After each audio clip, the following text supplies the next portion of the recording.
విద్యుద్ఘాతంతో పశువుల ఆసుపత్రిలో మందులు దగ్ధమయ్యాయి. భద్రాద్రి కొత్తగూడెం జిల్లా చెర్ల మండలంలోని ప్రాథమిక పశు వైద్య కేంద్రంలో విద్యుద్ఘాతం కారణంగా మంటలు చెలరేగి దట్టమైన పొగలు అలుముకున్నాయని ఆసుపత్రి సిబ్బంది తెలిపారు. ఈ విషయం తెలుసుకున్న సీఐ తమ సిబ్బందితో సంఘటన స్థలానికి చేరుకుని గ్రామస్తుల సహకారంతో మంటలను పూర్తిగా అదుపు చేశారు. మంటల్లో కొన్ని రికార్డ్స్తో పాటు దాదాపు 4 లక్షల రూపాయలు విలువ చేసే మందులు పూర్తిగా దగ్ధమయ్యాయని వైద్యులు వాపోయారు.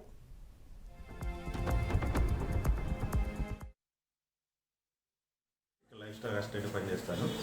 నేను రోజువారీ డ్యూటీ వారిగా వచ్చి హాస్పిటల్ ఓపెన్ చేసి ఫ్యాన్ వేద్దామని చెప్పని చూసేసరికల్లా చిన్న చిన్న పొగలు వస్తున్నాయి. ఈ లోపల మామూలు మేము కాలుస్తూ ఉంటాం, పేపర్లో అవి కాలుస్తూ ఉంటాం అని చెప్పేసి అని అనుకున్నాను. ఈ లోపల మొత్తం పొగ వస్తుంటే ఈ పొగ వస్తుందని చెప్పని ఫ్యాన్ వేసాను. మొత్తం ఫ్యాన్ వేసరికి ఉన్న మొత్తం రూమ్లో మొత్తం అంతా ఒక్కసారిగా మంటలు దిగినాయి అనమాట. ఏమంటే మెయిన్ ఆఫ్ చేసేసి మనం తెలిసిన వాళ్ళకి కబుర్ చెప్పాము. మా స్టాఫ్ అందరికి ఫోన్ చేసి చెప్పాను.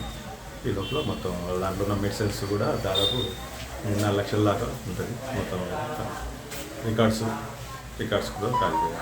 నా పేరు సురేష్ కుమార్ అండి.